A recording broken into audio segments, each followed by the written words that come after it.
Hello ladies and gentlemen, and welcome to the Friday Ramblings. We're here to bust out some comic book goodness as we take a look at a comic book from the 80s that, despite a good initial pitch and some very interesting story arcs, didn't really last all that long.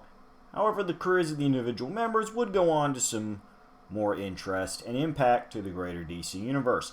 I am, of course, talking about, especially if you pay attention to the titles before you click the videos, Infinity Inc. Now, Infinity Inc. was a comic created in 1984. It would last until 1988 and run 53 issues. Infinity Inc. was created by Roy Thomas and along with his wife, Dan Thomas, wrote the series throughout its run. Artists on the series included the iconic Jerry Ordway, Don Newton, the infamous Todd McFarlane, Michael Baer, and Vince Argondesi. Now, the good and bad thing of Infinity Inc. is, as we said, this team did have its own comic. It didn't really exist before the comic. And after the comic, despite its ending implying the team would continue, they were never seen as a full team again after the book, which is kind of sad because, I've read the entire run of Infinity Inc. It was not a bad team. It just kind of fell into some awkward places in DC at the time. And we're going to go through the major goodness of Infinity Inc. for you today. Let's start with the background of Infinity Inc. Infinity Inc. was basically a spin-off of the much more famous Justice Society of America. Justice Society of America, in the original pre-crisis continuity, took place on Earth 2. And as the superheroes of the golden age of comic books and the first era where superheroes really kind of did their own thing, one of the interesting aspects about the JSA, especially after the golden age ended and we got into the silver age in which they eventually returned, firmly establishing the Earth 1 and 2 concept, is that they were portrayed as older veteran heroes who had had children who themselves were now grown up. And this is where Infinity Inc. comes in. The founding members of Infinity Inc. were all the children or grown-up sidekicks of the Justice Society of America. They were the next, quite literally, the next generation of the Justice Society. But at the time that they were ready to launch their careers, the Justice Society felt that they weren't ready to join the JSA. They felt rather downtrodden. However, late joining member to the JSA, Sylvester Pemberton, known as the Star-Spangled Kid, who, being the youngest and most recently joined member, decided that this really didn't work for him. He didn't agree with the greater group and left the JSA to help Infinity Inc. create their own team. They would refer to themselves as the Infinitors. You're an Infinity Inc., you're an Infinitor. And that starts off our adventures. So, who was the founding members of Infinity Inc.? Well, let's cover this real quick. Founding members of Infinity Inc. was the aforementioned Star-Spangled Kid, Sylvester Pemberton, who besides the Justice Society of America had also been a member of the Seven Soldiers of Victory and the All-Star Squadron. along with doop-a-doop-a-doop. Make sure I'm getting my things going here. Oh, yes. Hector Hall, who was the son of doop-a-doop-a-doop, Dr. Fate.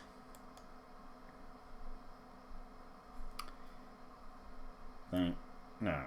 Excuse me. I'm getting myself swapped here. No. Very bad of me. Bad. Hector Hall was the son of Carter and Shiera Hall, the Golden Age heroes known as Hawkman and Hawkgirl. Getting sidetracked here, folks. Sorry about that. We also had Lyda Trevor, who was the daughter of the Golden Age Wonder Woman. Although post-crisis, with the establishment of a single Earth and the idea that Wonder Woman herself did not emerge until post-crisis to begin her career, she therefore did not have a child, and Lyda Trevor's origins were changed post-crisis to where she was the daughter of the Golden Age Fury, the codename that she would take up herself as a superhero. Golden Age Fury, of course, being a retcon character to smooth out post-crisis origins, only appeared as references and in a few flashbacks. Fun. We had Nordicontrol, who went by the codename Northwind, and was a not biological descent of any member of the Justice Society, but a close, I'm trying to think how to phrase this properly. His people, who were raised in an isolated city and had partly bird characteristics, were close friends with Hawkman, so he was basically seen as sort of a foster son of Hawkman. We also had Albert Rothstein, who is the son of the Golden Age Atom. I do believe, yes, it is son. Godson, the godson of the Golden Age Atom. His, the godson of the Atom, and was also related to the supervillain Cyclotron. Atom Smasher would later change, or Nucleon would later change his name to Atom Smasher. And would also serve in the Justice League.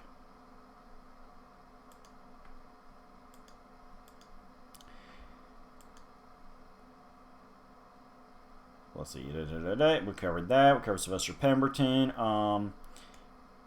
They would also find themselves being joined by newly created characters Jenny Lynn Hayden and Todd Rice, siblings who suspected and later confirmed to be Alan Scott's children that he was unaware of. They would be known as Jade and Obsidian, respectively.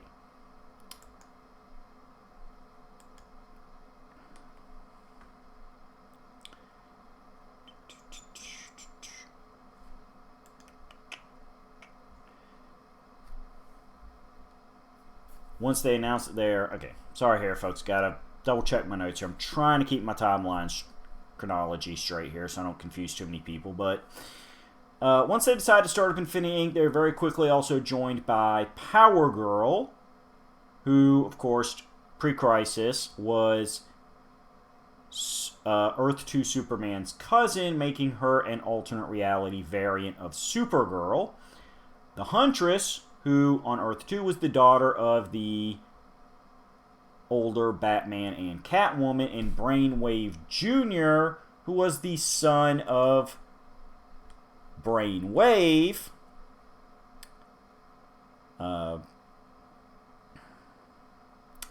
who was more of a villain to the JSA than a team member, but it's all good. Brainwave Jr., aka Henry King Jr., wanted to, kind of save his family's reputation by being heroic. Although he would have some issues with that occasionally, especially after the death of his father, which occurred in the pages of Infinity Inc. Team would occasionally clash with the JSA as the Just Society continued to believe that the young adults were not quite ready for superheroism. And in a drastic move for the time, called a press conference and publicly divulged their secrets' identities, causing the fallout of revealing the identities of their parents in the process. Hector Hall also announcing his engagement to Lyda Trevor, a plot point that would carry throughout the Infinity Inc. series. Star-Spangled Kid, having inherited a family business of a movie studio, would do most of the financing of the team, and his former sidekick, who, an amusing twist on the standard superhero formula, was an adult sidekick to the teenage Star-Spangled Kid, going under the name of Stripesy, would provide staff help as the team's mechanic, keeping their vehicles and especially their plane in tip-top condition. Stripesy was also known as Pat Duggan and will factor in later when we discuss the legacy of some of the Infinity Inc. members. Some of the most important story arcs involving Infinity Inc. was the introduction of Helix, a group of villainous teenagers who were all products of in vitro genetic manipulation by the mad scientist Dr. Love. The original members are Arak the Windwalker, Baby Boom, Critter, Mr. Bones, Penny Dreadful, and Tao Jones. They are defeated by the Infinitors, manage to escape, and cause some troubles back and forth for a time. Eventually, recruiting a couple new members, including Carcharo the Shark Man. Mr. Bones is arrested, but allows the others to escape. Mr. Bones would be put on trial, and upon his lawyer focusing the defense on the fact that they were raised by each other, a whole lot of television, and the pretty much universally agreed upon insane Dr. Love, despite being an adult by this point, Mr. Bones would be declared that ultimately it really wasn't his fault he did bad things. He's basically just doing what he was raised, and having been a very good prisoner, including refusing to escape at a couple different points, he was given probationary status instead of being flat out sent to jail, but an amusing twist, put under the control of Infinity Inc., as the city of Los Angeles felt that the superhero team is the only people that could really stop him if he decided to violate his probation and go back to being a villain. The next big event was the Crisis on Infinite Earths, because that affected everything. Specifically, that shortly after the crisis, the Justice Society found themselves exiled into a pocket dimension where they constantly fight against the tide of Ragnarok. Ragnarok, of course, being the Norse prophecy of the end of everything. Along with that, we meet three new superheroes. Yolanda Montez, who picks up the legacy of Justice Society member Wildcat, Rick Tyler becomes the second Hour Man, and Beth Chapel becomes the second Dr. Midnight, all of whom join Infinity Inc. Along with, of course, as we said, the Crisis event and the changing of Superman, Batman, and Wonder Woman no longer being part of the Justice Society, as they only existed starting in the Silver Age with the Justice League, caused some changes of origins and backstories for the Society and thus Infinity Inc. in a nice little ripple effect sequence. Ultimately, though, the biggest storyline for Infinity Inc. was the Silver Scarab saga. Now, Silver Scarab had been the identity used by Hector Hall. Bleh. Sorry, I keep getting my name swapped around here, folks. Hector Hall, since the founding of Infinity Inc., Silver Scarab basically being a kind of armored identity, similar to your Iron Man type things, but with a scarab motif to it. And a whole lot of shiny silver. Hector has a personal fallout with Lyta, leaving the group shortly after the Justice Society's banishment to that pocket dimension.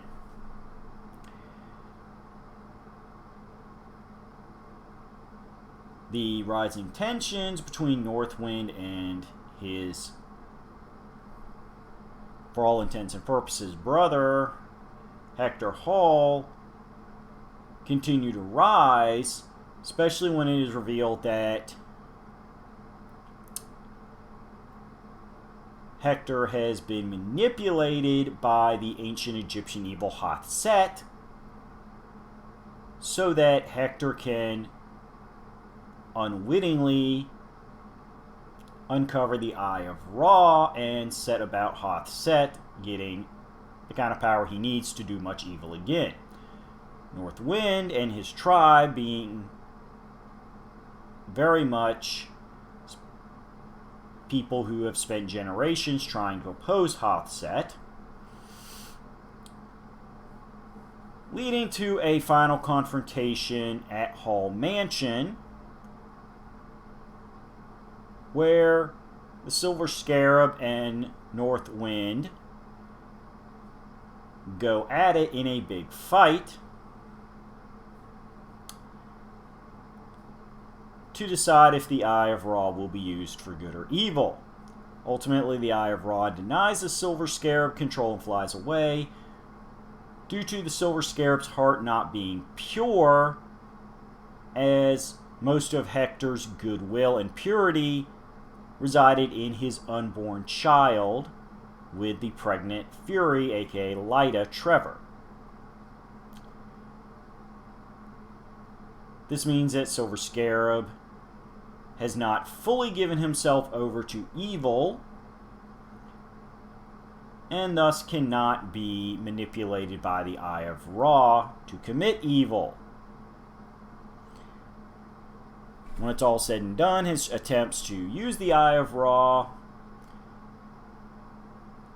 not only fails, but fails spectacularly, causing Hector Hall to apparently be disintegrated within his own nth metal armor. This is a big deal, folks. No body means no, not gonna be alive. Infinity Inc. mourn the loss of Hector, and Northwind and Fury leave the team to figure out how they're going to move on in their personal lives with a man that they loved as, significant other in the case of Lyta and spiritual brother in the case of Northwind. Something anybody would need some time away from work to learn to deal with. Later on, Hector's spirit would show up, revealing that he is wound up in the dream dimension and has become the next Sandman. him and Lyta rekindle their relationship in this state and eventually decide to get married. Unfortunately, during the wedding of Hector and Lyta Hall, which comes right just in time for the series to reach its conclusion, longtime supporting cast member Marcy Cooper, who had been revealed a few arcs before as the latest Harlequin, and that is one word as opposed to long-standing Joker fangirl Harley Quinn. That's something else we're going to get in another discussion. The nature of Harley space Quinn and the legacy of Harlequin, which is a unconnected series of female characters.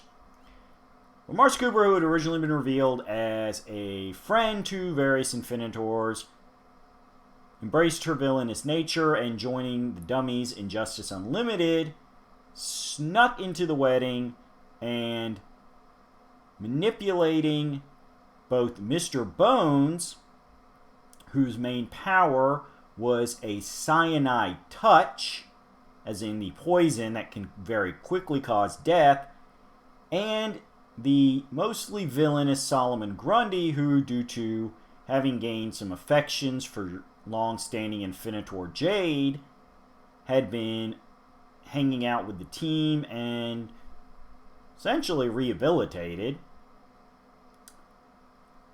led to a situation in which the confused Solomon Grundy, thinking Harlequin was Jade due to her illusion powers, forced Mr. Bones to use his cyanide touch on team leader Sylvester Pemberton shortly after he had changed his name from the Star-Spangled Kid to Skyman, having lofty goals of himself finally embracing his new adult team leader identity after many issues, comic book issues as opposed to psychological issues, and being ready to take Infinity Inc. to the next level, now found himself dead via murder. This proved to be the final break for the team, as we discussed at the top of this video. While they did claim that they would stick together and preserve the legacy of Skyman and everything he had wanted to build with Infinity Inc., the book was canceled. The team really didn't show up anywhere else as a unified team. Thus, they were disbanded off panel. So, what is the legacy of the individual team members? Well, let's discuss this. Real quick, though, we had mentioned Crisis on Infinite Earths, messed a couple people up. We talked about Fury. The Huntress, who was killed in Crisis on Infinite Earths number 12, was retconned out of existence due to the Golden Age Batman and Catwoman no longer existing. A brand new Huntress would debuted post-Crisis, but she was not slotted in to Infinity Inc.'s history as a replacement character. Thus, post-Crisis, Helena Wayne was never considered to have been an Infinitor member. Yeah, this is where DC gets a little convoluted to be reading for some people. Also, we mentioned Power Girl was originally a Kryptonian and the Earth 2 equivalent of Supergirl. Post-Crisis, she went through a couple different origins. Immediately, that she was the granddaughter of the Atlantean mage Arion and had been sent into the future, which would be our present. She is still considered to have been an Infinitor.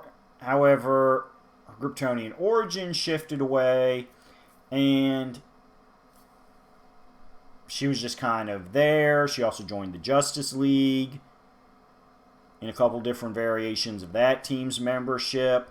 Eventually, thanks to the events of Infinite Crisis, her origin as Superman's alternate reality cousin would be restored.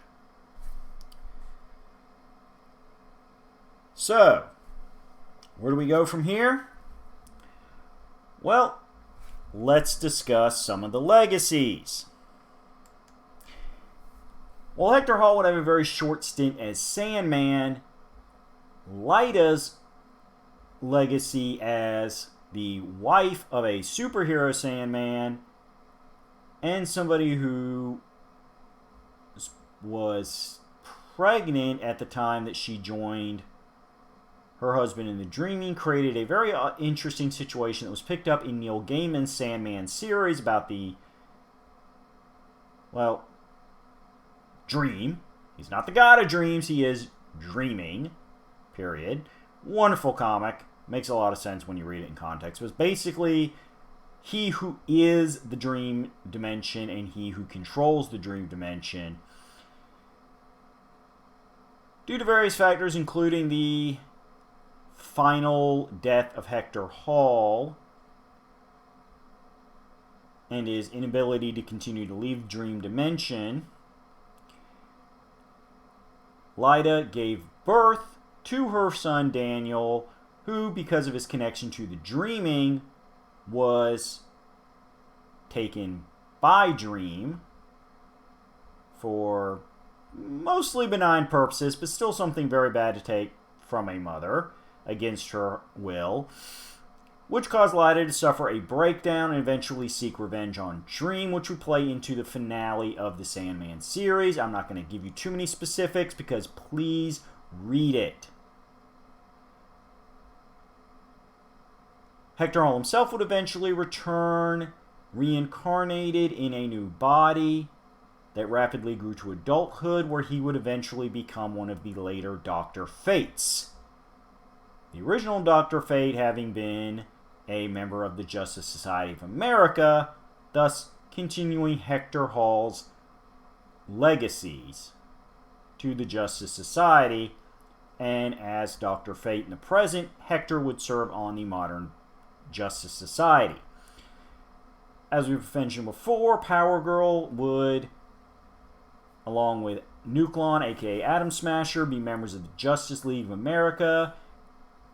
Jade would serve on the Outsiders, as well as helping mentor and eventually romance later Green Lantern Corps member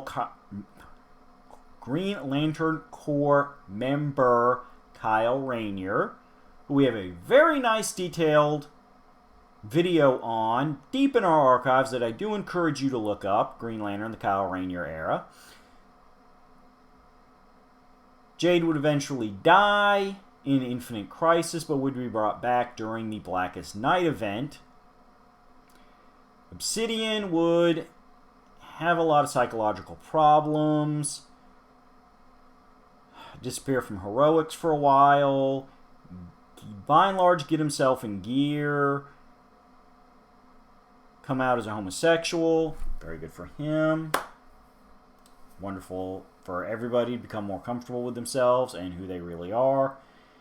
And join the modern versions of the Justice Society of America, mostly as support staff and reserve member, due to the fact that, again, he has his own problems he has to deal with, which occasionally are exacerbated by the stress of superheroics.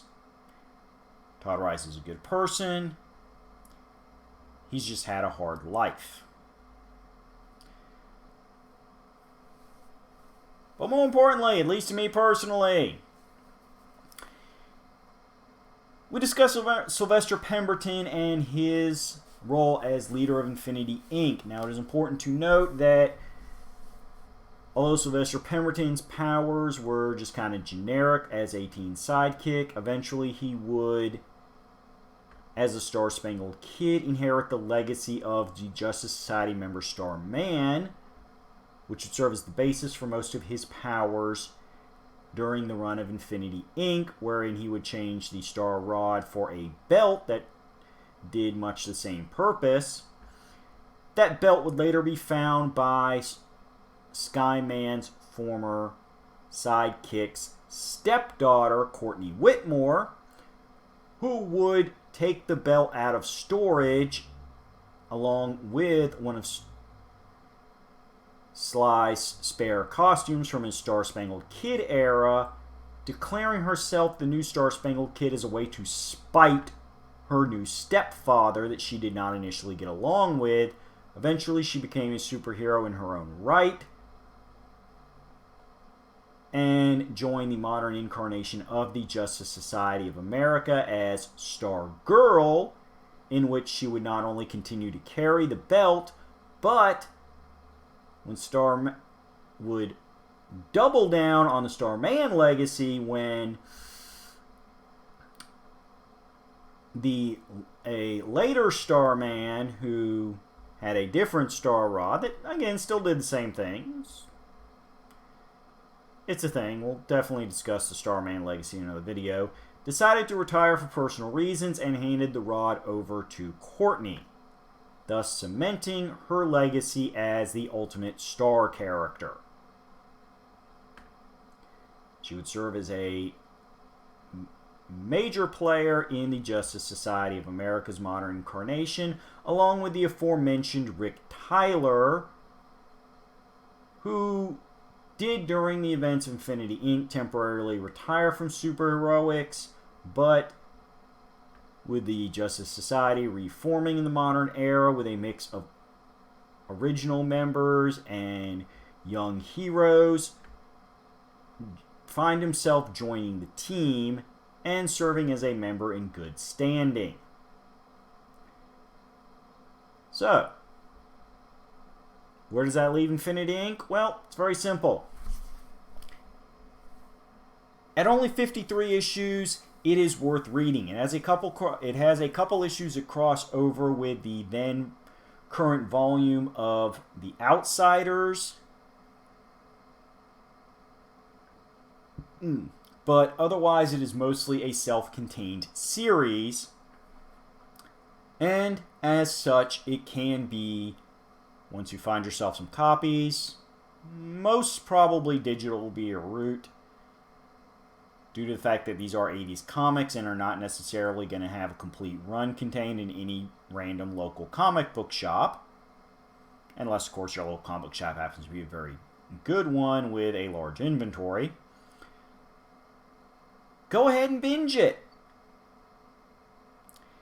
The stories are very 80s and can appear at times to be a bit dated, as, you know, anytime you read something 20, 30 odd years old. Ooh, it's starting to sound kind of like me, 30 odd years old. But it's a lot of good fun. There's some interesting storylines. The characters are surprisingly deep, given how, you know, relatively short the comic book's run was.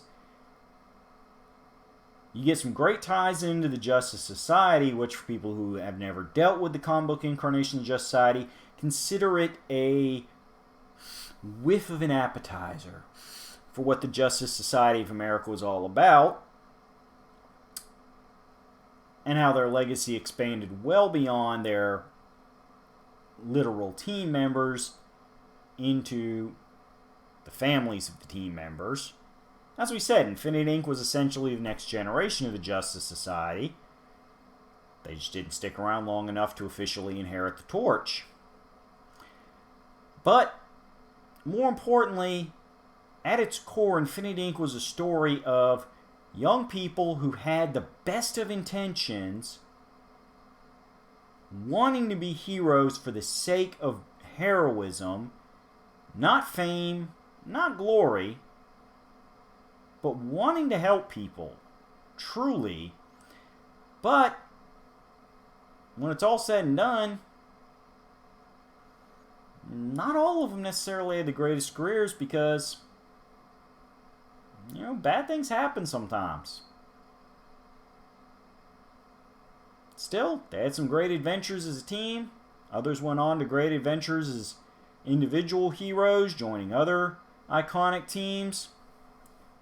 And their impact continues to be felt today. Now, I will go ahead and throw this in as a footnote. The term Infinity Inc. was later revived in the post-Infinite Crisis era, Specifically, Lex Luthor bought the naming rights to Infinity Inc., as well as some of the code names of heroes from Infinity Inc. at the time, from the Pemberton estate, due to Sylvester being dead, and thus there being an estate. Using it to form his own Infinity Inc. team, which was ultimately just his way of manipulating the superhero community in Fallout of Infinite Crisis. It was another classic Lex Luthor scheme. I'm not dismissing the modern age Infinity Inc., but the fact that the entire thing was kind of run as a sub-story in the whole Infinity Inc. Fallout period. They did get one mini-series of their own, but they had little to no impact. You know, and it was honestly more about just, you know, kind of securing copyrights to the it's like, hey, y'all haven't used Infinity Inc. for like 20, 25 years. You guys don't use that name, you know, you guys don't put out an Infinity Inc. comic. Eventually somebody else is going to acquire the legal rights to do it, and y'all are going to look silly. Which I think is kind of why they did the story the way they did, with Lex Luthor buying the rights to the term Infinity Inc. Because they just never did anything with it. Meh. It was kind of a meta joke that, yeah, we're doing this storyline to prevent other people from buying the Infinity Inc. rights. It's very fourth wall bending. They didn't necessarily fully break the fourth wall, but they leaned up against it. So yes, by all means, if you can find a nice, good digital bundle of Infinity Inc., read it.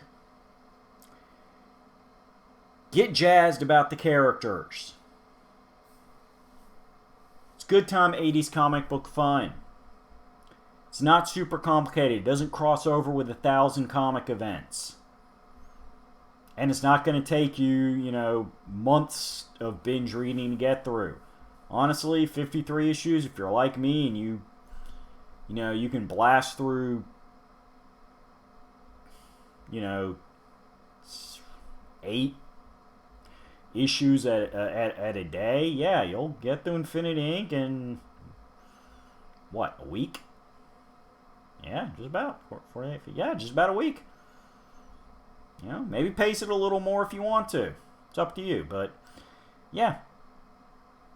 It's a relatively self-contained, relatively short run at 4 years. So embrace it. Live it.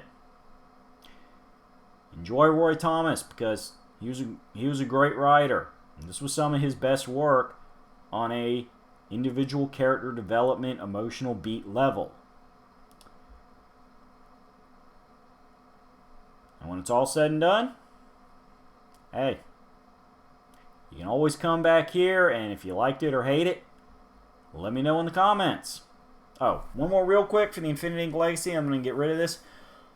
Mr. Bones would eventually find himself joining the government and its attempts to interact with the superhero community via the DEO, the Department of Extra-Normal Operations. He would find himself leading the DEO for years, and thus he was a villain whose attempts at superheroism was cut short due to the team disbanding, who became one of the biggest bigwigs in the government at the concept of interacting with the hero community. Kind of an oddball journey for our Mr. Bones, especially with so much of that happening off-panel. Basically, he disappeared for a few years, and he shows up as one of the leaders of the DEO. Over the years, people would make references to, well, yeah, he kind of joined and very quickly moved up the ranks. Nobody's 100% sure how. We think some potentially immoral stuff may have been going on, but, yeah, it's rumors and gossip around the office. So there you go. Come back in 7. We're going to have some more ramblings for you. We're going to bust some more entertainment out. And we are going to keep going on. Because we've already hit 100 episodes, and now we are blasting towards the next 100. Join us on the journey. Stay constructive with your criticism. And enjoy the ride that is life. See you in 7. Infinity Inc. Infinity Ramblings.